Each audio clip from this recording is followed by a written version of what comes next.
The large capacity adventure bike scene has exploded in recent times, and the KTM 1290 Super Adventure R and the Ducati Multistrada V4S are just two of the options available. But which one offers the best all-round adventure package? Let's take a closer look.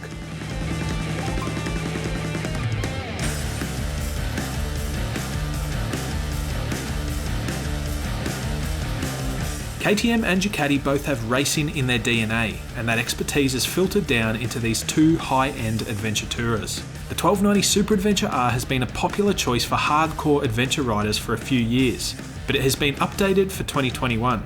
Meanwhile, the Multistrada V4S is an all-new machine that features a fresh 4-cylinder engine and a wide array of tech features.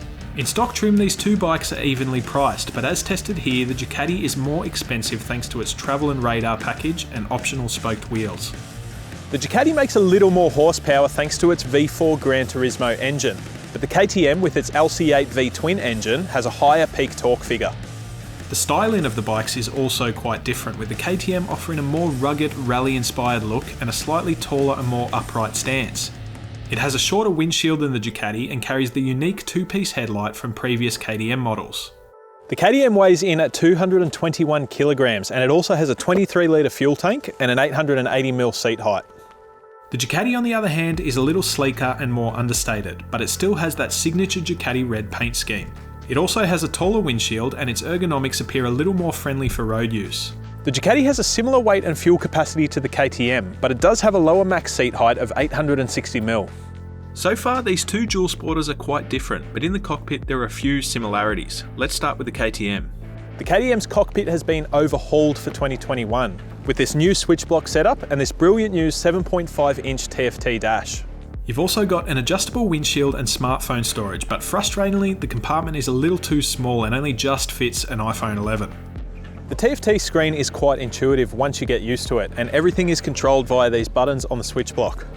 The menus are clearly marked and offer plenty of ways to customise the bike and adjust its performance via ride modes, ABS, traction control and throttle response settings. Sadly, however, there is no Apple CarPlay or Android Auto, but KTM does have its own app for connectivity. The Ducati is equally well equipped, but the TFT screen is a touch smaller, and like the KTM, it takes a little bit of getting used to. The Ducati has an adjustable windshield too, but it's easier to alter on the fly. There is also a smartphone compartment, but while it offers more space than the KTM, it is still quite small. The switch block setup on the Ducati is pretty straightforward too, but it does have a couple of extra buttons for mode and electronic suspension. The Ducati also has plenty of information and customization, but the menus are a little less clearly marked when compared to the KTM. And once again, there is no Apple CarPlay or Android Auto. Ducati instead employs its own connectivity app, which allows for full colour map navigation. It's a clever system, but the setup process is a little tedious. Both of these bikes are packed with electronic functions and safety features that are now commonly found on most modern adventure bikes. The KTM has all the features you'd expect, but the optional tech pack, which includes rally mode, is worth the extra dollars. Likewise, the V4S is loaded with the essentials, but the big difference here is the optional radar technology, which allows for adaptive cruise control and blind spot detection. The Ducati also has electronic suspension, but it's worth noting that the KTM's cheaper and road-friendly sibling, the Super Adventure S, also comes with radar tech and semi-active suspension. So far, these two bikes are evenly matched, although the Ducati is a little bit better equipped. But that's only half the story, so let's hit the road and see how they ride.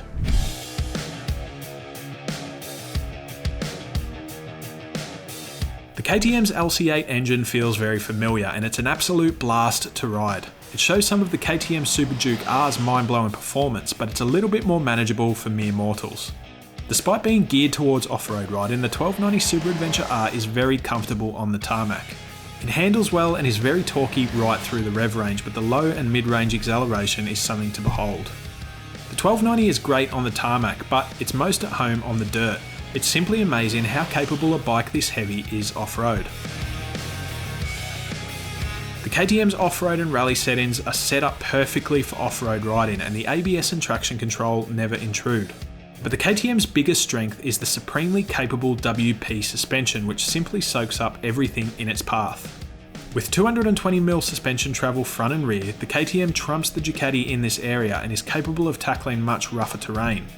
But the Ducati still has a few tricks up its sleeve. When you first jump on the V4S, you immediately feel comfortable. The bike is perfect for long distance travel and that V4 engine is incredible. The Multistrada is very much at home on the road. The V4 engine is excellent and the bike feels very nimble. It does its best work when tearing through the twisties, but the engine is also very user-friendly at slower speeds. The Ducati's ride position is a little more road orientated than the KTM's, and it makes for a slightly comfier ride over long distances.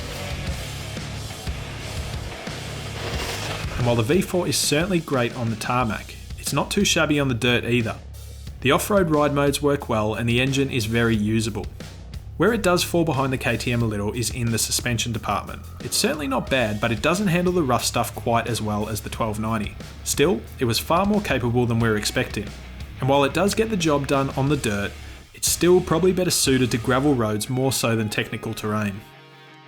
These two adventure tourers are both excellent and versatile machines, although they do serve different purposes. The KTM is aimed more at remote and rugged exploring, while the Ducati is closer to a traditional adventure tourer. Splitting the two is a hard gig, but the Multistrada gets the nod as a slightly more complete all-round package. But the KTM will naturally be a better choice for off-road focused adventure riding. It really comes down to personal preference and each bike will suit different types of riders. Either way though, both bikes are winners and you won't be disappointed.